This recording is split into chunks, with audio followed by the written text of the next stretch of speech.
Pernah manggil ya Jabbar pas lagi sakit hati? Makanya sering sakit hati. Jabbar itu panggilan untuk orang yang lagi sakit hati, habis dikecewain. Dikecewain oleh apa? Banyak lah, tergantung circle kehidupan kita ya. Ada yang circle-nya lebih ke main, berarti disakitin sama gengnya.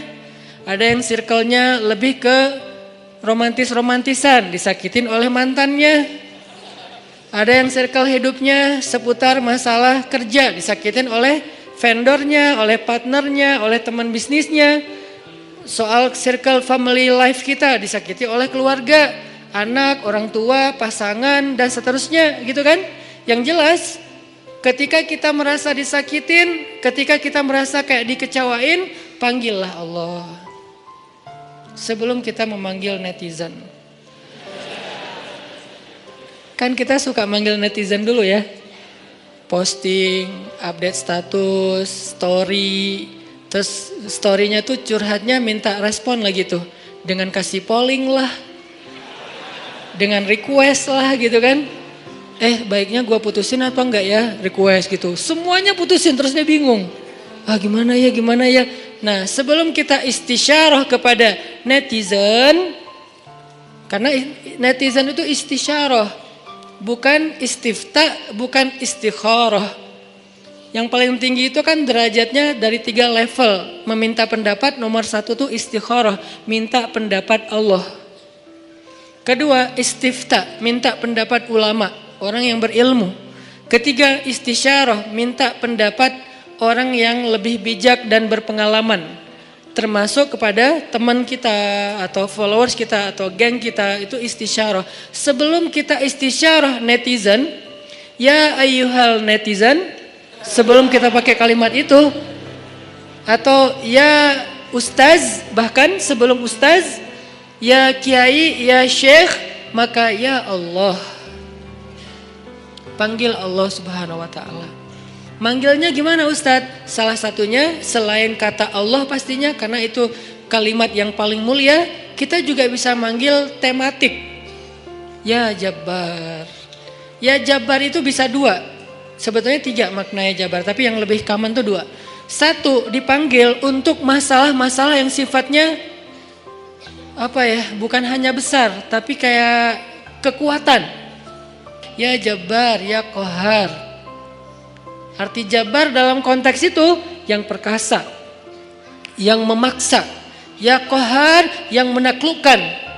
Sehingga dipakailah kalimat Jabbar, Qahar, Aziz, kan kata-kata yang nama-nama yang perkasa gitu, untuk doa-doa yang sifatnya biasanya dipakainya dalam kondisi terzolimi.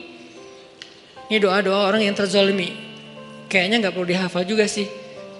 Bukan nggak perlu dihafal, nggak perlu dipakai. Kenapa? Berharap kita tidak mendoakan orang yang zolim. Kecuali yang dizolimi dalam urusan agama.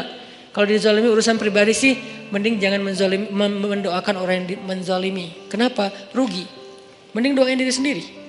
Ketika kita punya kesempatan doa kita diijabah, jangan kasih doa itu untuk orang lain. Rugi, walaupun bentuknya mendoakan atas keburukan, tetap rugi. Mending kita pakai buat doain diri kita sendiri. Ya Allah, saya lagi dizolimin, mudah-mudahan. Nah gitu kan, berarti kan kita dapat kebaikan.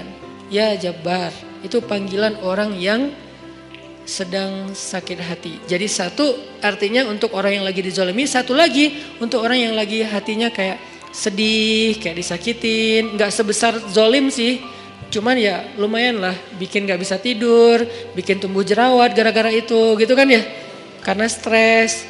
Jadi intinya adalah panggil Allah kalau kita lagi sakit hati dan dikecewain.